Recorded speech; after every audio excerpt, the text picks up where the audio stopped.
Jasmine Washington stands shocked as airline staff publicly pulls her from the priority boarding line at Atlanta International Airport. Security guards approach with hands on tasers. Whispers and stares from other passengers surround her as she clutches her phone, the debugging mode of SkyConnect Airlines app she created still active on the screen. Before I dive into this incredible story, let me know where you're watching from in the comments. If this is your first time here, hit that subscribe button and ring that notification bell so you never miss stories about incredible people facing injustice and turning it around. Trust me, you'll want to see how Jasmine handles what happens next. Jasmine Washington had always been exceptional.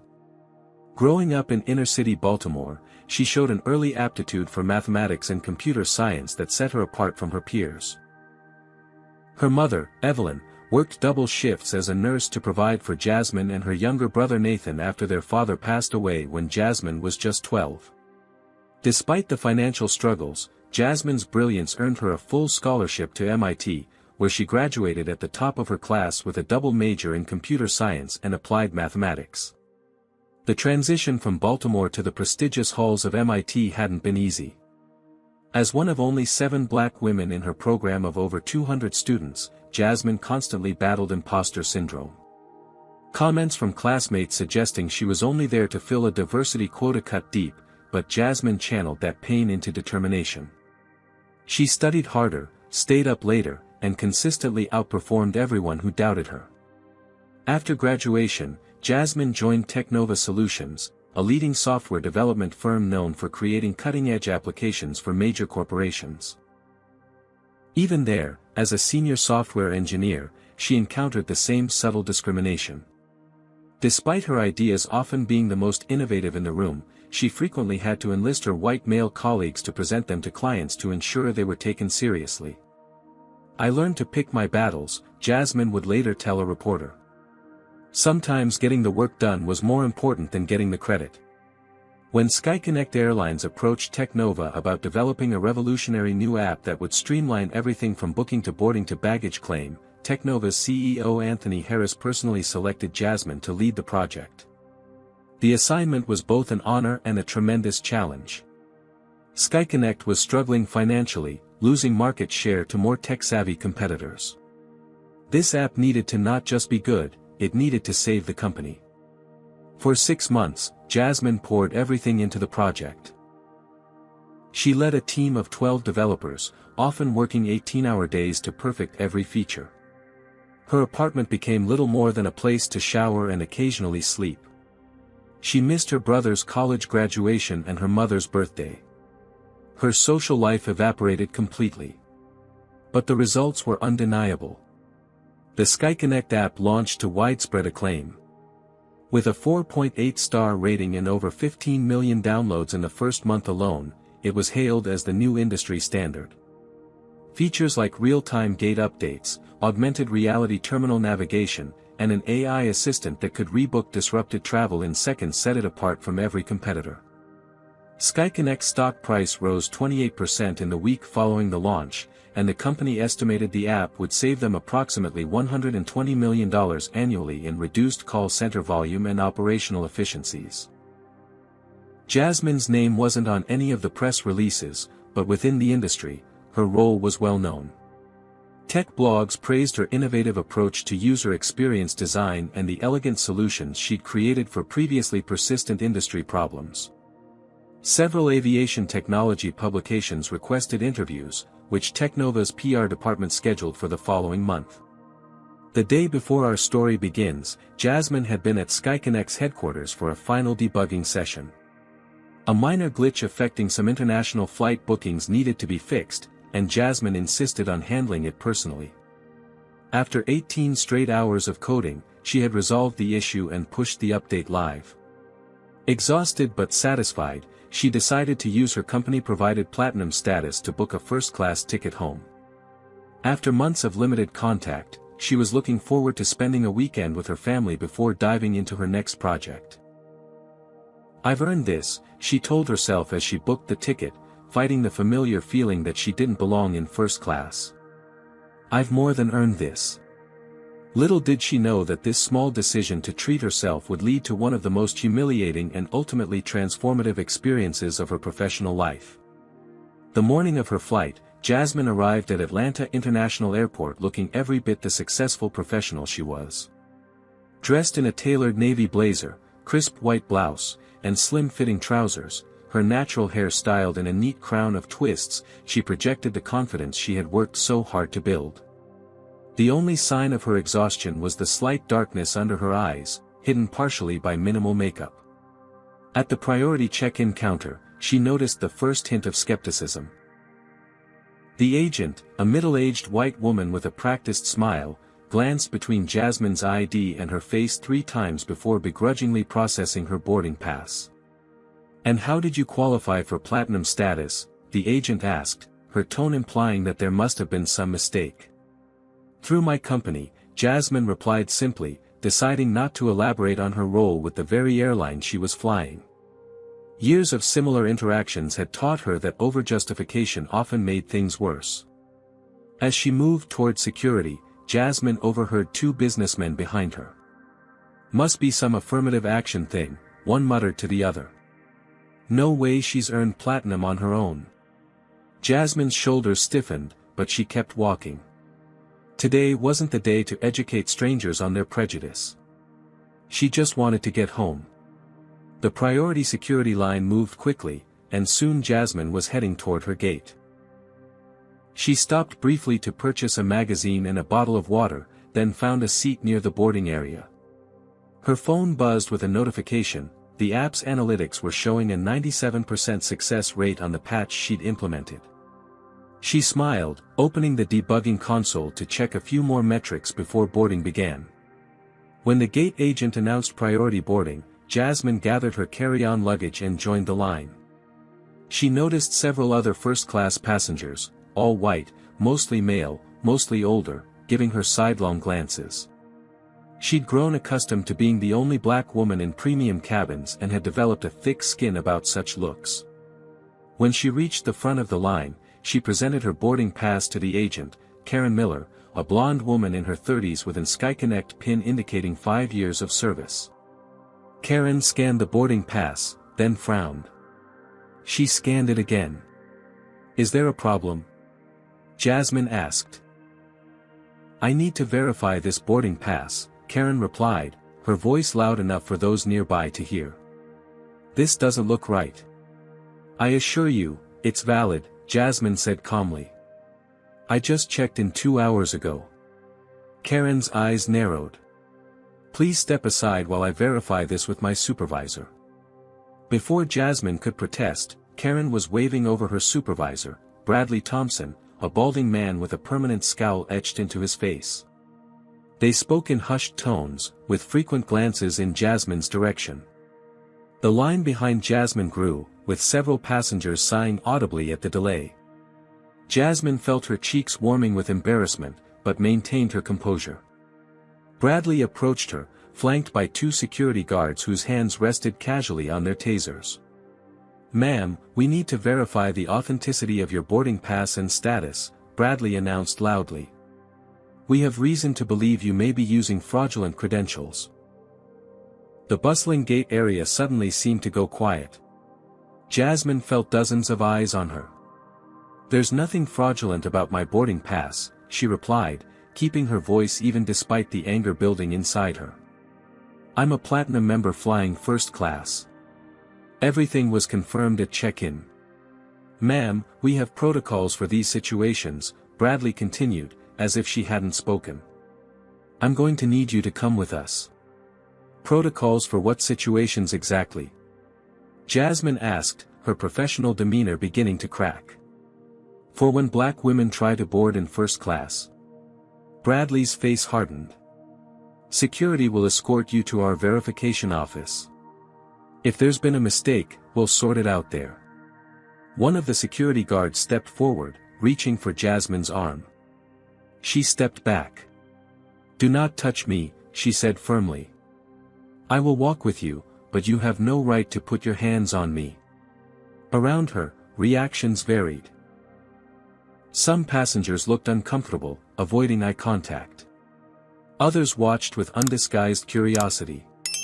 A few nodded approvingly at the security intervention, as if justice was being served. As Jasmine was led away from the gate, her boarding pass confiscated, she became acutely aware of what was happening. This wasn't about a boarding pass or verification. This was about her being black in a space some people still believed she had no right to occupy. And the most ironic part? The very app on her phone, the one showing the debugging interface that only developers had access to, was the reason SkyConnect still had priority boarding at all. Without her work, the airline might have gone under months ago. But they didn't know that. And right now, they didn't care to know. The security guards escorted Jasmine to a small, windowless room tucked away in a corner of the terminal. The space was clinical: white walls, a metal table bolted to the floor, 3 uncomfortable-looking chairs, and a security camera blinking in the corner. The door closed behind them with an ominous click.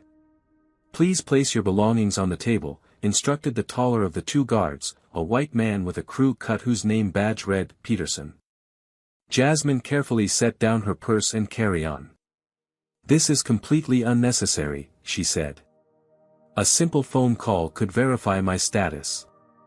"That's not how this works," Peterson replied. "We need to investigate potentially fraudulent documentation." Bradley Thompson entered the room, followed by a 3rd security officer. Without asking permission, Bradley picked up Jasmine's phone from the table. "This needs to be secured during questioning," he stated, pocketing the device. "That's my personal property," Jasmine protested. "You have no right to take it." "Standard procedure for fraud investigations," Bradley responded dismissively. "Now, let's start with the basics. How did you obtain this boarding pass and priority status?" Jasmine took a deep breath, fighting to maintain her composure. "As I've already stated, I'm a platinum member flying first class. The status comes through my employer, Technova Solutions, which has a corporate account with SkyConnect. I checked in legitimately and received a valid boarding pass." Bradley exchanged glances with Peterson. "And what exactly do you do at this Technova?" The subtle emphasis on the company name made it clear he didn't believe her. "I'm a senior software engineer," Jasmine replied. "Currently, I'm the lead developer for SkyConnect's mobile application." This elicited a snort from the 2nd security guard. "Right. And I'm the CEO of Apple." "Look," Jasmine said, her patience wearing thin, "this is absurd. Call Anthony Harris at Technova. Call Michael Chen, SkyConnect's CTO. They can verify everything I'm telling you." "We'll certainly be checking your story," Bradley said, his tone making it clear he expected to find discrepancies. "But first, I need you to explain how you really got this boarding pass." The door opened again, and an airport police officer entered. His name badge identified him as Officer Franklin Davis. Unlike the others, Officer Davis was black, though his expression gave nothing away as he assessed the situation. "What's the situation here?" he asked, addressing Bradley. "Potential boarding pass fraud," Bradley replied. "Subject claims to be some kind of big-shot software developer, but her credentials aren't checking out." Officer Davis turned to Jasmine. "Ma'am, can you tell me your side?" For the 3rd time, Jasmine explained who she was and why she was at the airport. As she spoke, she noticed Officer Davis studying her more carefully than the others had. His eyes lingered on her MIT class ring and the Technova security badge partially visible in her purse. "And you say you're the lead developer for SkyConnect's app?" he asked when she finished. "Yes," Jasmine confirmed. "I've been working on it for the past 6 months. We just pushed a patch last night, which is why I'm flying home today." Something shifted in Officer Davis's expression, a subtle recognition. "Ms. Washington, I need to ask, are you the J. Washington credited in the apps about section?" Before Jasmine could answer, Bradley interrupted. "Officer, we shouldn't be entertaining these fabrications. We have protocols." "I'm familiar with the protocols, Mr. Thompson," Officer Davis cut in. I'm also familiar with proper investigative procedure, which includes considering all available information. Inside, Jasmine was waging a war between rage and strategic thinking. Every fiber of her being wanted to scream about the injustice, to demand immediate restitution for the humiliation she'd endured. But years of navigating predominantly white spaces had taught her when fighting would help and when it would only make things worse. This moment required calculation. Her flight was scheduled to depart in 40 minutes.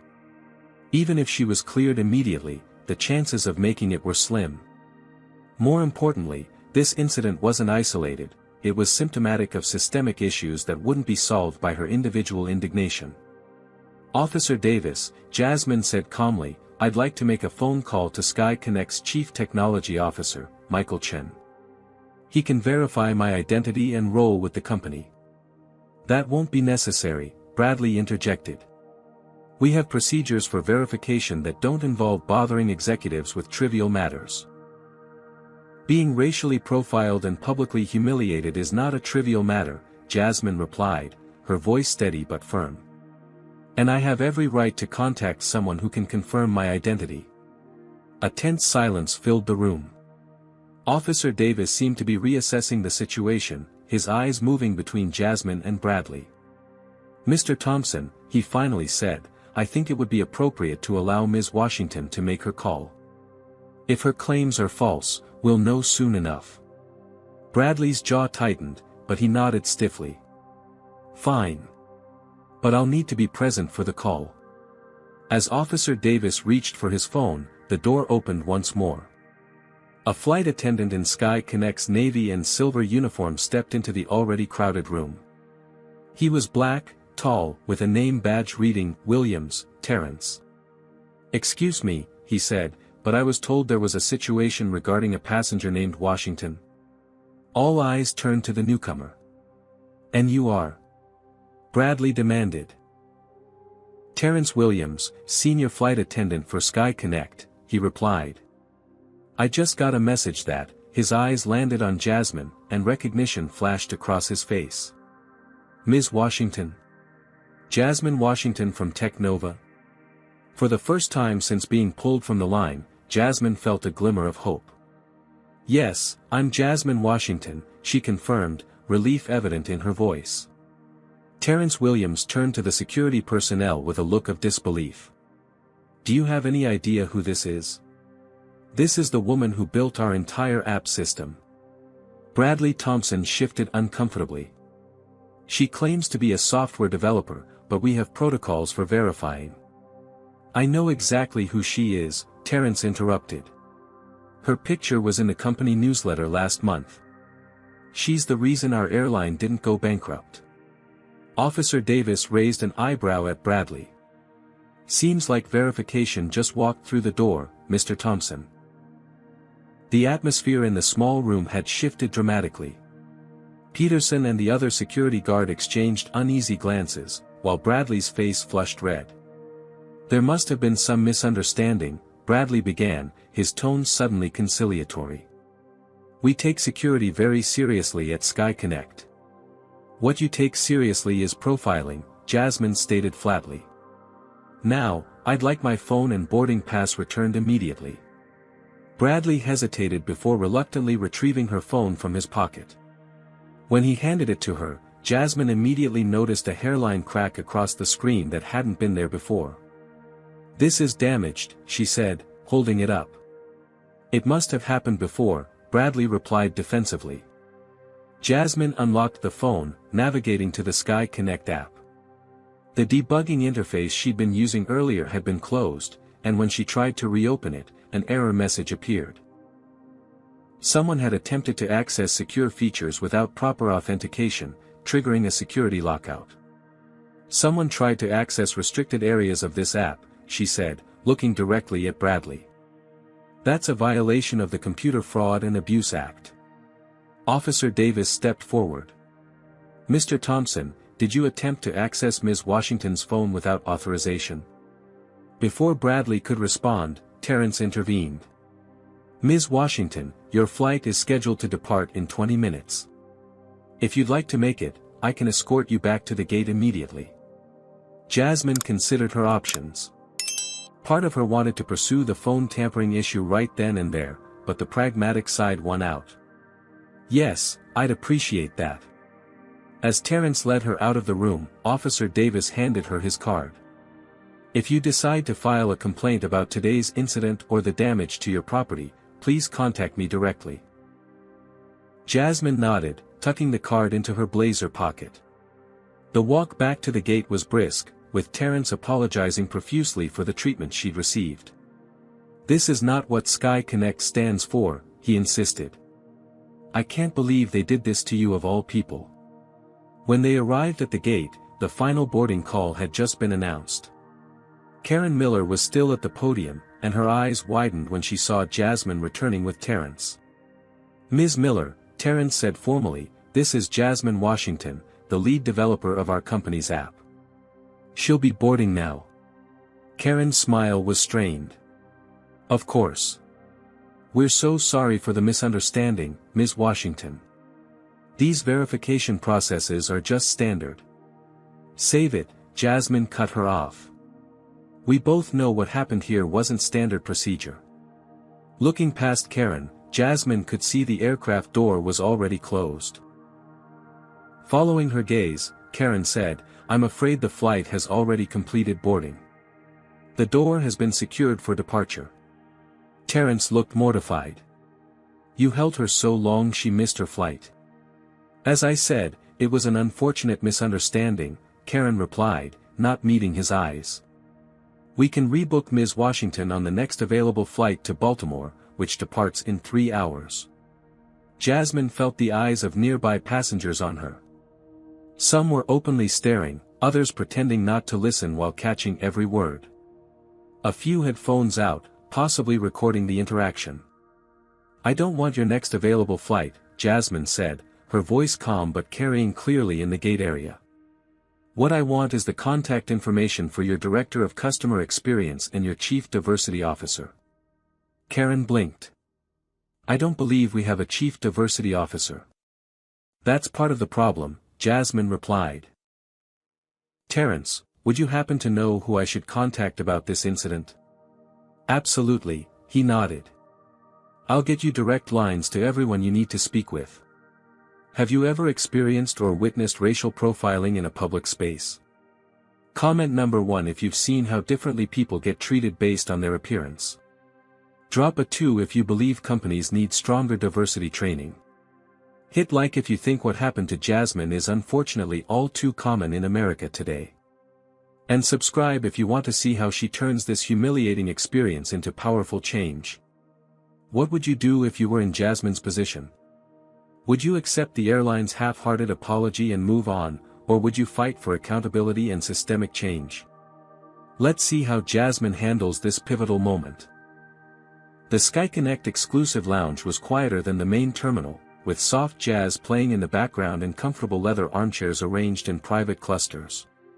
Jasmine sat near a window overlooking the tarmac, watching as the flight she should have been on taxied toward the runway.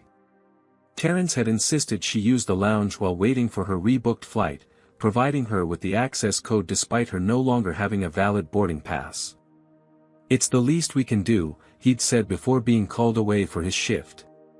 Alone with her thoughts, Jasmine's mind replayed the incident in excruciating detail. The public humiliation. The assumption of fraud. The security guards with hands on tasers. The damaged phone. The missed flight. It wasn't the first time she'd faced discrimination, of course. There was the professor at MIT who consistently gave her lower grades than white male students with identical answers. The client who had refused to believe she was the lead engineer and insisted on speaking with whoever was really in charge. The countless times she'd been followed by security in high-end stores. Each time, she'd swallowed her anger and kept moving forward. Don't make waves, her mother had always advised. Just work twice as hard and prove them wrong. But something felt different this time. Perhaps it was exhaustion from months of overwork. Perhaps it was the sheer injustice of being profiled by the very company she'd helped save. Whatever the reason, Jasmine knew she couldn't let this one slide. She pulled out her phone, the cracked screen a constant reminder of today's events, and dialed a familiar number. "Dr. Bennett speaking," answered a warm, authoritative voice. "Alicia, it's Jasmine," she said, the tension in her voice evident. "Do you have a minute?" Dr. Alicia Bennett had been Jasmine's mentor since undergraduate days. As one of the few black female professors in MIT's computer science department, she had guided Jasmine through academic challenges and professional obstacles with wisdom born from her own experiences. "For you." "Always," Dr. Bennett replied. "What's wrong? You sound upset." Jasmine recounted the day's events, her composure cracking slightly as she described being pulled from the line in front of dozens of onlookers. When she finished, Dr. Bennett was silent for a moment before responding. "First, I'm so sorry this happened to you, Jasmine. It's infuriating and inexcusable." "I don't know what to do," Jasmine admitted. "Part of me wants to just get on the next flight and forget this happened. But another part wants to burn it all down." Dr. Bennett finished for her. "That's a natural reaction. But you need to ask yourself what outcome you want here." "I want them to face consequences," Jasmine said immediately. "Not just Karen and Bradley, but the whole system that made them think this was acceptable." "Then you need to be strategic," Dr. Bennett advised. "Document everything while it's fresh. Names, times, exact words used. Then decide how to leverage your position for maximum impact." After ending the call, Jasmine opened her laptop and began typing a detailed account of the incident. She included specifics about each person involved, the security protocols that were violated, and the damage to her property. When finished, she drafted 3 separate emails. The first was to Anthony Harris, CEO of Technova, explaining why she wouldn't be available for Monday's scheduled meetings and requesting legal support from the company. The second was to Michael Chen, SkyConnect's CTO, detailing the incident and expressing her disappointment that the company they'd worked so hard to help had treated her with such disrespect. The third was to her personal attorney, attaching her account of the incident and asking for advice on potential legal actions. After sending the emails, Jasmine hesitated before opening her social media accounts. She typically maintained a low profile online, mindful of how posts could be perceived by employers and colleagues. But today called for breaking that rule. Her post was straightforward and factual. "Today I was publicly removed from a priority boarding line by SkyConnect Airline staff who assumed my first-class ticket and status were fraudulent. I was detained, questioned, and missed my flight. I'm the lead developer who built their app #FlyingWhileBlack." She attached a photo of her cracked phone screen displaying the SkyConnect app in developer mode, careful not to include any proprietary information. Within minutes, the post began gaining traction. Former classmates, colleagues, and strangers expressed outrage. Several tech influencers with large followings shared her story, adding their own experiences with discrimination in the industry. The #FlyingWhileBlack was soon trending, with others sharing similar experiences across multiple airlines. SkyConnect's social media team responded quickly with a generic message. "We at SkyConnect take all customer concerns seriously. Please DM us your booking reference so we can investigate this matter." The corporate response only fueled the growing outrage online. Comments flooded in. "They're still calling her a customer when she's the reason their app works. This is why diversity in tech matters, you're mistreating the very people saving your company. SkyConnect just lost my business. I'll fly with carriers that respect all their passengers." 3 hours later, as Jasmine was boarding her rebooked flight, on a competing airline she'd switched to after a representative reached out offering a complimentary first-class seat, her phone buzzed with notifications. News outlets were picking up the story. Technology blogs were running pieces on the importance of diversity in development teams. SkyConnect had issued a formal statement calling the incident a misunderstanding and promising to review our procedures. It wasn't enough. Not nearly enough. As the plane took off, Jasmine stared out the window at Atlanta growing smaller below. The city lights blurred through tears she finally allowed herself to shed, not just for today's humiliation, but for every time she'd stayed silent, every indignity she'd endured in the name of professionalism or peacekeeping. Never again, she whispered to herself as she wiped away the tears. This time would be different. This time, there would be accountability. The emergency meeting at SkyConnect headquarters began at 7 a.m. the following morning. Despite it being a Saturday, the boardroom was filled to capacity. CEO William Porter sat at the head of the table, his face grave as he surveyed the assembled executives. "I don't need to tell you all how serious this is," he began, gesturing to the projection screen where Jasmine's social media post, now shared over 200,000 times, was displayed. "Our stock dropped 4% in after-hours trading yesterday, and the hashtag is still trending this morning. William, with all due respect, this will blow over," said Robert Keller, Chief Marketing Officer. "We issue a more detailed apology, offer the woman some free flights, and wait for the next social media outrage to take the spotlight." Melissa Johnson, head of public relations, shook her head. "You're underestimating the situation, Robert. This isn't just another customer complaint.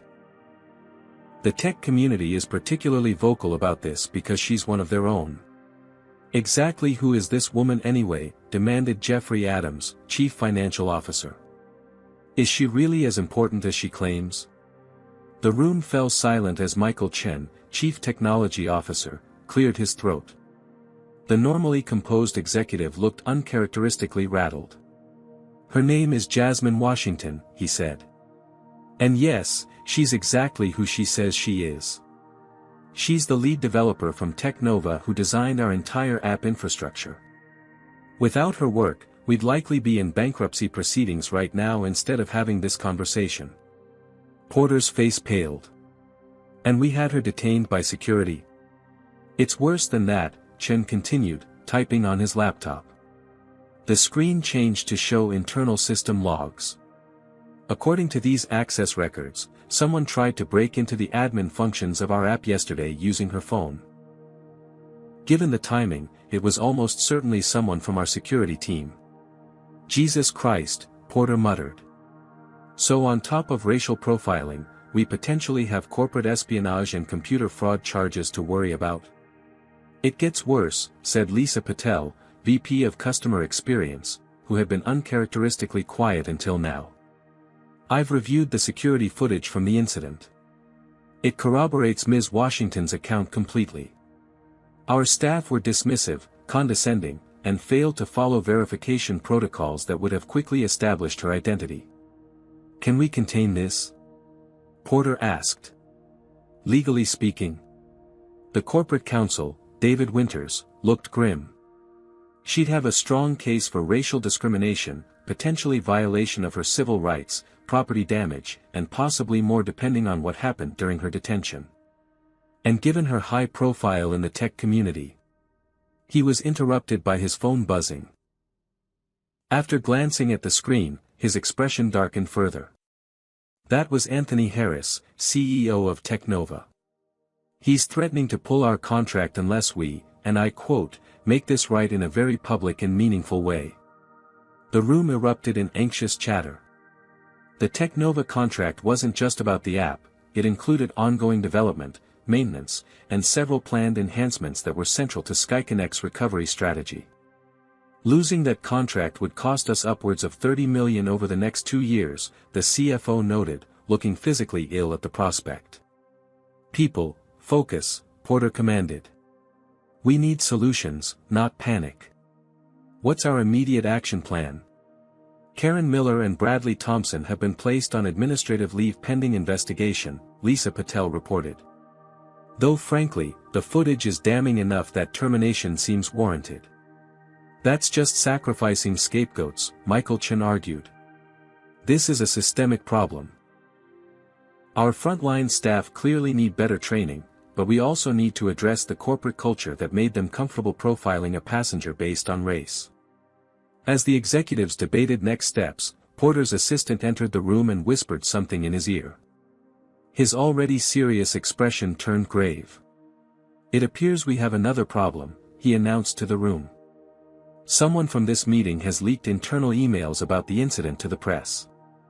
The Washington Post is running a story this afternoon, and they claim to have evidence of previous racial profiling complaints that were buried by management."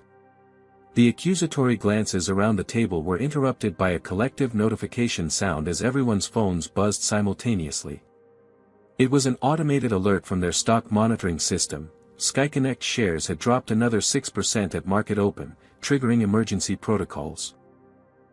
Meanwhile, the hashtag boycott SkyConnect was gaining traction online. Competing airlines were subtly capitalizing on the situation, with one going so far as to announce a new Respect and Dignity initiative for their premium services, clearly positioned as a response to SkyConnect's failure.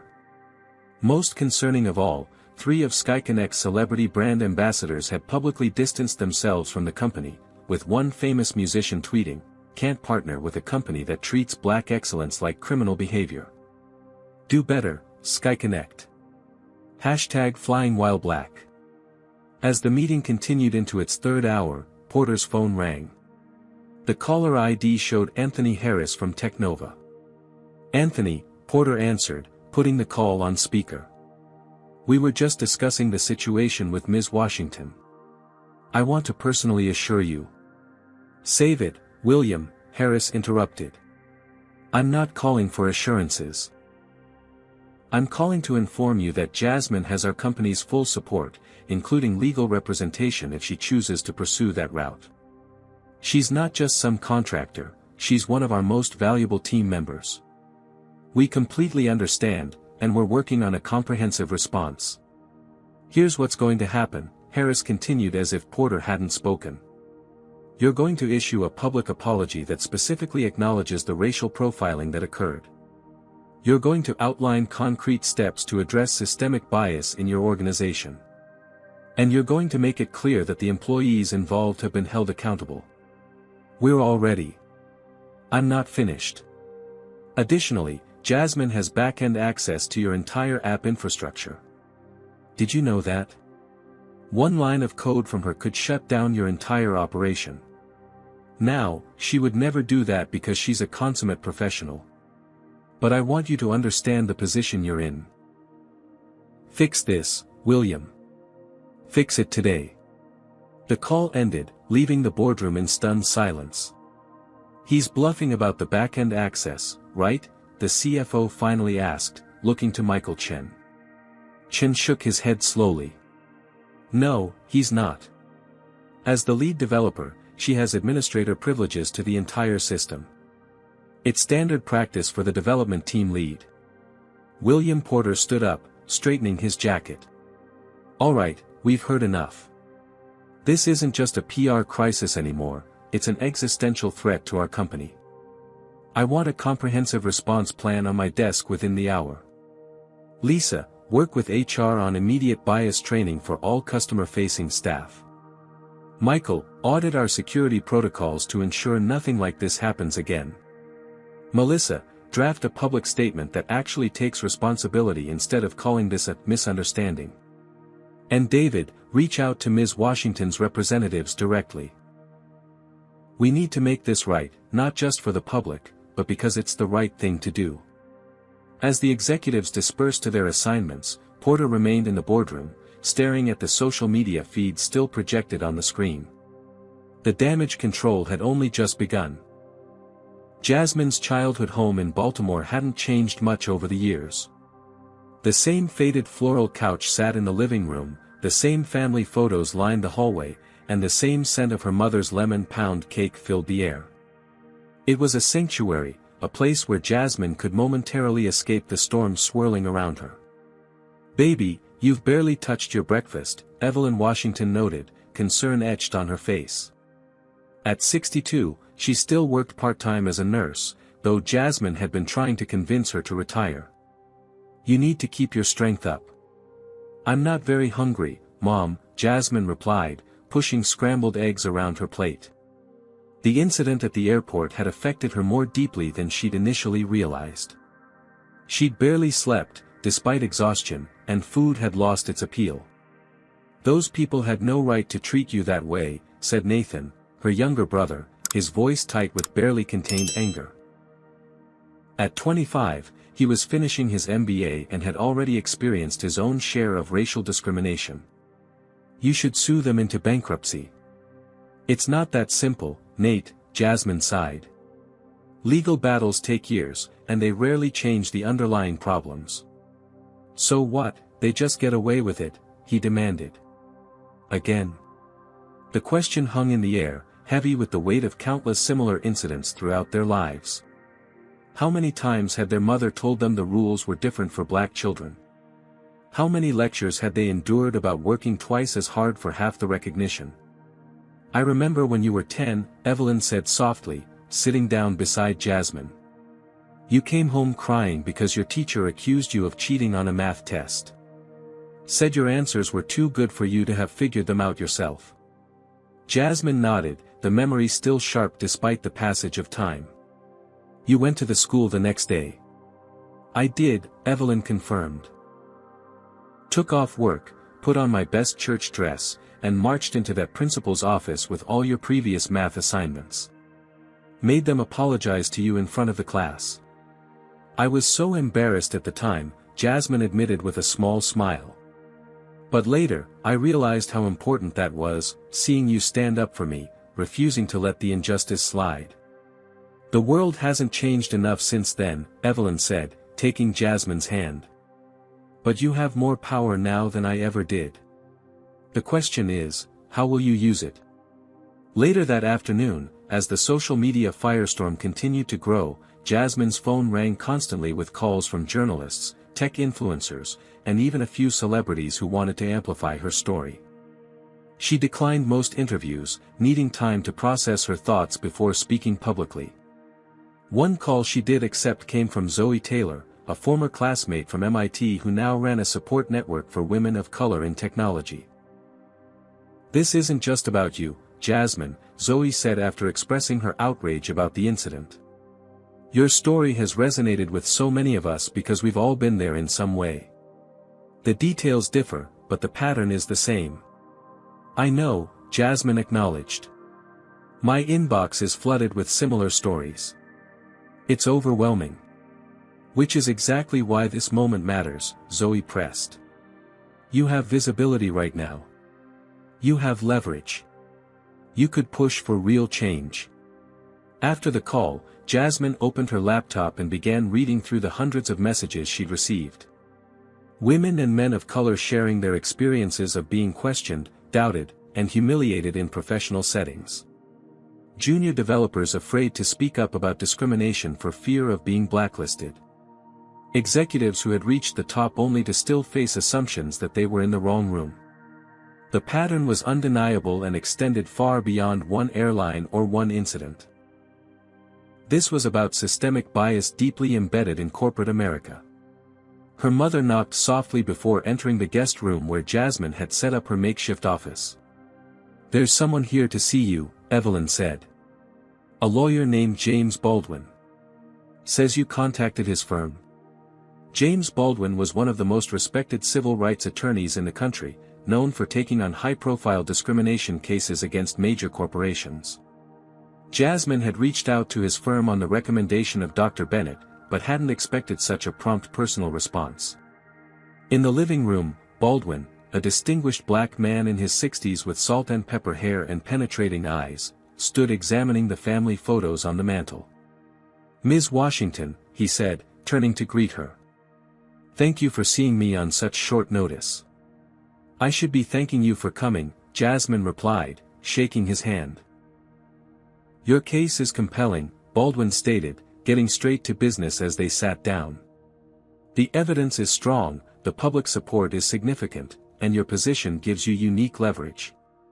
The question is, what do you want to achieve?" It was the same question Dr. Bennett had asked, the same one Jasmine had been wrestling with since the incident. "I don't just want compensation," she said finally. "I want change. Real, measurable, lasting change." Baldwin nodded approvingly. "Then we should think beyond a standard discrimination lawsuit.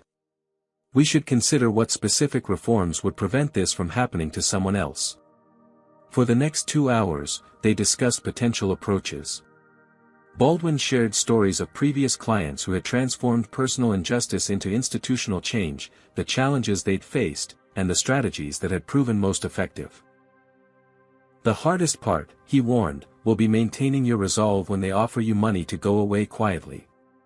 They'll start with a modest settlement offer, then increase it when you refuse. The amounts can become tempting. This isn't about money, Jasmine insisted. Everyone says that initially, Baldwin replied gently. But when you're facing months or years of stress, public scrutiny, and potential career impact, the calculation can change. I just want you to be prepared. After Baldwin left, promising to draft a formal legal strategy by Monday, Jasmine sat on the porch swing where she had spent countless teenage hours dreaming of her future. The neighborhood kids played basketball in the street, their laughter a stark contrast to the heaviness she felt. Her phone buzzed with a notification. The CEO of a major tech company, a competitor to SkyConnect, had publicly offered her lifetime elite status on their airline. Other companies were making similar gestures of support, clearly seeing an opportunity to position themselves as more inclusive than SkyConnect. It was gratifying to see the support, but Jasmine recognized the performative nature of many of these gestures. They were easy, cost little, and required no systemic change. Whatever path she chose moving forward would need to address the root causes, not just the symptoms. It would need to create accountability beyond a few sacrificial employees. Most importantly, it would need to open doors for others coming behind her. As the sun set over Baltimore, Jasmine made her decision. This wouldn't be about personal vindication or even justice for one incident. This would be about transforming an entire industry's approach to diversity and inclusion, starting with one airline that had picked the wrong passenger to profile. The SkyConnect corporate headquarters in Dallas projected power and stability, all gleaming glass and steel rising 40 stories above the city. Inside the executive conference room on the top floor, Jasmine sat with James Baldwin and Anthony Harris, waiting for the SkyConnect executives to arrive. 2 weeks had passed since the incident. 2 weeks of public outcry, plummeting stock prices, and frantic damage control attempts by SkyConnect's PR team. The airline had issued a formal apology 3 days after the incident, but it had been vague and corporate, referring to failure to follow proper verification protocols without acknowledging the racial component. The door opened, and William Porter entered, followed by 5 other executives including Michael Chen, the CTO who had worked directly with Technova on the app development. Ms. Washington, Porter began, extending his hand. Thank you for agreeing to this meeting. I want to personally express how deeply sorry we are for your experience. Jasmine shook his hand briefly but didn't respond to the apology. Baldwin had advised her to let them do the talking initially, to see how seriously they were taking the situation before revealing their demands. Once everyone was seated, Porter launched into what was clearly a prepared statement. At SkyConnect, we pride ourselves on providing exceptional service to all our passengers. The incident you experienced represents a serious failure on our part to live up to that standard. We've conducted a thorough investigation and have already implemented several changes to our verification procedures. He continued for several minutes, outlining superficial changes, additional training sessions, revised escalation protocols, clearer communication guidelines. It was corporate speak, designed to sound substantial while committing to little concrete action. When he finished, there was an expectant silence. This was the moment when, traditionally, the wronged party would accept the apology, agree to a confidential settlement, and the company would consider the matter resolved. Instead, Jasmine opened her laptop. Mr. Porter, I appreciate you taking the time to meet today. Before we discuss next steps, I'd like to share something with you. She connected her computer to the room's projection system.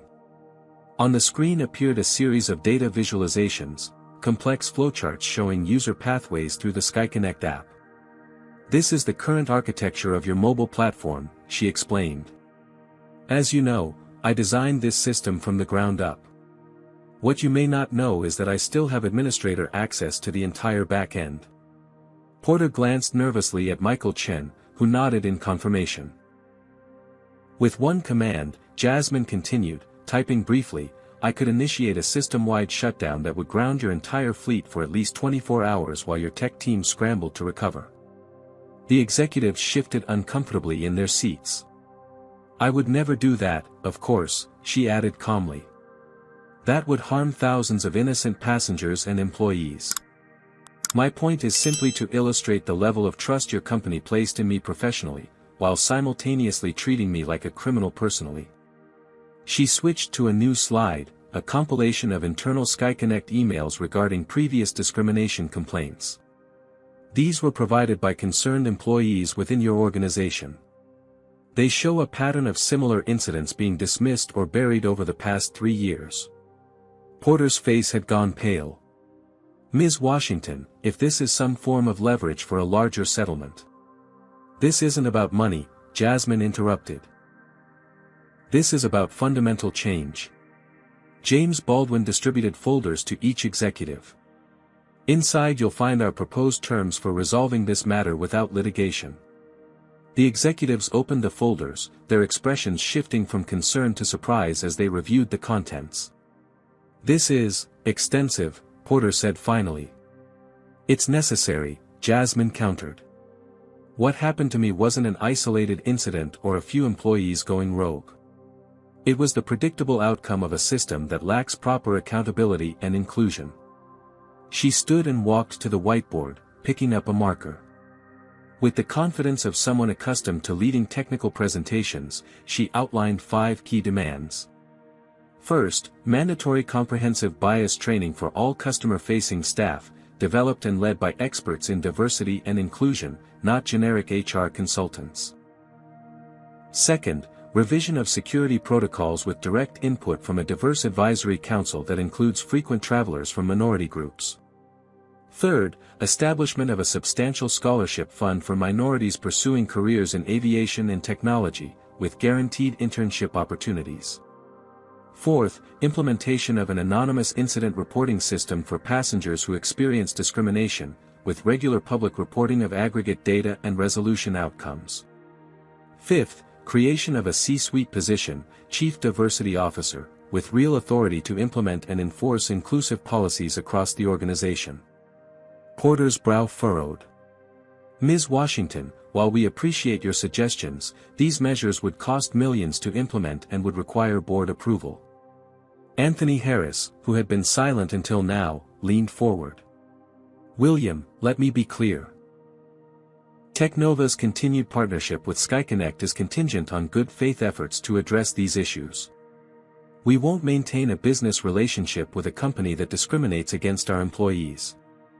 The implied threat hung in the air. SkyConnect couldn't afford to lose the Technova contract, especially not while still recovering from the public relations disaster. After a tense discussion that lasted over 3 hours, with multiple breaks for Porter to consult privately with his team, they reached an agreement in principle. SkyConnect would implement all 5 of Jasmine's core demands, with specific timelines and accountability measures built in. In return, she would not pursue litigation and would collaborate on a joint press release announcing the initiatives. There's one more thing, Jasmine said as the meeting was concluding.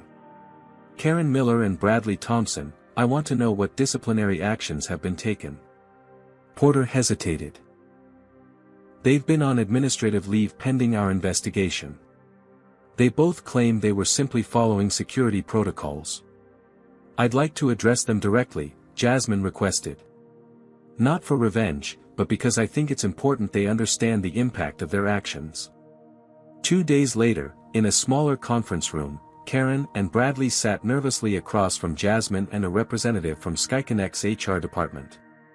Both had the defensive posture of people who believed they were being unfairly punished. I didn't do anything wrong, Karen insisted immediately. We have procedures for suspected fraud. Those procedures include verification via the passenger's app account, checking ID, and contacting a supervisor, Jasmine replied calmly. You skipped directly to public humiliation and security detention. The situation seemed suspicious, Bradley added. A security judgment call had to be made. And what exactly made it suspicious? Jasmine asked, though she already knew the answer. Neither responded directly. I've reviewed over 30 similar incidents at SkyConnect in the past year, Jasmine continued. 28 involved passengers of color. That's not coincidence, and it's not proper security protocol. It's bias, whether conscious or unconscious. She showed them photographs, herself at MIT graduation, receiving industry awards, leading development teams. I've spent my entire career proving I belong in spaces where people like you assume I don't. That's a tax on my time and energy that my white colleagues never have to pay. By the end of the session, Karen's defensiveness had given way to uncomfortable recognition, while Bradley remained largely unmoved. It reinforced Jasmine's belief that individual conversations had value but couldn't replace systemic change. The following week, SkyConnect announced that both employees had been terminated following a thorough investigation. More significantly, the airline unveiled its new, Inclusive Skies initiative, a comprehensive program encompassing all of Jasmine's demands and more. The stock price, which had been steadily recovering since the announcement of the meeting, rose another 3%. Industry analysts noted that what had begun as a crisis had potentially positioned SkyConnect as a leader in corporate diversity efforts, if they followed through on their commitments. For Jasmine, the outcome brought mixed emotions. There was satisfaction in seeing concrete change emerge from her ordeal, but also awareness of the personal cost. She had become a reluctant symbol in a fight much larger than herself, with all the scrutiny and pressure that entailed. As she told Dr. Bennett during a reflective phone call, it shouldn't take being exceptional at your job for your basic humanity to be respected. But if that's the leverage I have, I'm going to use it to open doors for others. 6 months later, Jasmine stood at the podium of the National Technology Diversity Conference, surveying the audience of over 3,000 industry professionals. As the keynote speaker, she had been asked to share her experience and the changes it had sparked at SkyConnect and beyond. Transformation rarely happens by choice, she began. More often, it comes through crisis, when the cost of maintaining the status quo finally exceeds the cost of change. The changes at SkyConnect had indeed been substantial. Under the guidance of their newly appointed Chief Diversity Officer, Dr. Renee Harper, a respected academic with extensive corporate consulting experience, the airline had implemented all the promised initiatives and more. The mandatory bias training, initially met with resistance from some staff, had evolved into an ongoing professional development program that employees now rated highly in internal surveys. Security protocols had been completely overhauled with input from the Diverse Advisory Council, resulting in clearer, more consistent procedures that respected passenger dignity while maintaining necessary security measures. Most visibly, the demographics of SkyConnect's airport staff had begun to shift. Targeted recruitment efforts and revised hiring practices had increased diversity at all levels, from gate agents to corporate leadership. The scholarship program had already awarded its first round of funding to 50 students from underrepresented groups pursuing aviation and technology degrees. But perhaps the most significant change, Jasmine told the audience, has been in corporate accountability. The anonymous reporting system has processed over 300 incidents in its first 5 months. Each one is tracked, investigated, and resolved with transparency. The aggregate data is published quarterly on SkyConnect's website for anyone to review. She clicked to her next slide, showing a graph of incident reports trending downward over the months since implementation. This isn't just about making one company better, she continued. It's about creating a model that others can follow. Already, 3 other major airlines have announced similar initiatives. Following the conference speech, Jasmine returned to Technova with renewed purpose. Her promotion to Chief Innovation Officer gave her broader influence over product development and company culture. She had established a mentorship program specifically for young women of color in STEM fields, providing the guidance and support she wished she'd had earlier in her career. The final test came when business needs required her to fly with SkyConnect again. As she approached the priority boarding line at Baltimore International Airport, she felt a flutter of anxiety, the memory of humiliation still fresh despite the months that had passed. This time, however, the experience was markedly different. The gate agent, a young black woman who recognized Jasmine immediately, greeted her with genuine respect. The boarding process proceeded smoothly, with the same protocols being applied consistently to all passengers regardless of appearance.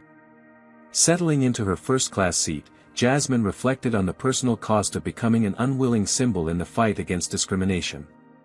The increased public scrutiny had been exhausting at times. Speaking engagements and media requests had taken time away from her technical work and personal life. There had been online harassment from those who felt threatened by the changes she advocated. Yet there had also been profound rewards. Letters from young people inspired by her stand. Relationships formed with other advocates doing similar work across industries. The satisfaction of seeing tangible policy changes that would protect others from experiencing what she had endured. As the flight reached cruising altitude, Jasmine noticed a young black girl, perhaps 12 years old, sitting across the aisle with her mother. The girl was working intently on a laptop, frowning in concentration. "Stuck?" Jasmine asked with a smile. The girl looked up, surprised. "Yeah. I'm trying to code this game for school, but I keep getting errors. Mind if I take a look? I'm a software engineer." The girl's eyes widened in recognition. "Wait, are you Jasmine Washington? The one who made the Airline app and then they?" "That's me," Jasmine confirmed. "Mom, look. It's the lady from the news," the girl exclaimed, excitement overcoming her initial shyness. The mother looked over, recognition dawning on her face as well. "Ms. Washington, I can't tell you what an inspiration you've been to Zara. She started coding classes after seeing your story." For the remainder of the flight, Jasmine helped Zara debug her game, explaining concepts and sharing tips from her own experience. It was a small interaction, but it reinforced the purpose behind everything she had fought for, creating a world where the next generation wouldn't have to fight the same battles. As the plane began its descent, Jasmine looked out at the patchwork of land below, thinking about the unpredictable path that had led her here. One humiliating incident had transformed into a catalyst for change affecting thousands. The work wasn't finished, systemic racism couldn't be dismantled in 6 months or even 6 years, but meaningful progress was possible when people with leverage chose to use it for collective benefit. "The most important lesson I've learned," she had told the conference audience earlier that day, "is that excellence alone isn't enough to change the system. You also need courage to confront injustice, strategy to channel outrage effectively, and community to sustain you through the fight." Looking at Zara tapping away at her newly debugged code, Jasmine felt renewed determination. The journey ahead would be challenging, but every barrier broken made the path easier for those who followed. And in that knowledge, she found both purpose and peace. Have you ever witnessed someone turn adversity into positive change? What everyday acts of discrimination do you think still need to be addressed in our society? Share your thoughts in the comments below, and don't forget to like, subscribe, and hit that notification bell to join our community of storytellers and changemakers. Thank you for listening to Jasmine's journey, and remember, sometimes our greatest impact comes from the moments we're most tested. Until next time. Jasmine's journey teaches us powerful lessons about resilience, strategic advocacy, and systemic change. First, silence in the face of discrimination perpetuates injustice. For years, Jasmine had kept the peace professionally, but this incident became her breaking point, showing that sometimes confrontation is necessary for transformation. Second, position and privilege can be leveraged for collective benefit. Jasmine used her unique technical expertise and professional standing not just to seek personal vindication, but to create pathways for others. Her demands focused on structural changes that would protect future travelers from similar experiences. Third, effective advocacy requires strategy, not just outrage. By documenting everything, building alliances, consulting mentors, and crafting specific, actionable demands, Jasmine transformed an emotional trauma into concrete institutional change. Fourth, representation matters profoundly. The airline's failure stemmed partly from lacking diversity at decision-making levels. Without diverse perspectives in leadership, organizations remain blind to harmful patterns in their own practices.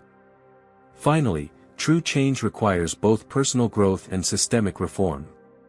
Individual accountability, firing Karen and Bradley, was necessary but insufficient. Only comprehensive policy changes could address the root causes. The story reminds us that fighting discrimination isn't just about addressing isolated incidents but dismantling the structures that enable them, and that when we stand up for ourselves with strategic purpose, we create pathways for others to follow. Have you ever witnessed or experienced discrimination that made you question whether to speak up or stay silent? Share your story in the comments below. Has Jasmine's strategic approach to fighting discrimination inspired you to think differently about confronting injustice? Drop a like if you believe corporations should be held accountable for discriminatory practices, and subscribe to hear more powerful stories of resilience and transformation. Don't forget to share this video with someone who needs to understand the real impact of racial profiling in everyday situations. Thank you for joining our community of storytellers and changemakers. Together, we can turn painful experiences into powerful catalysts for a more just world.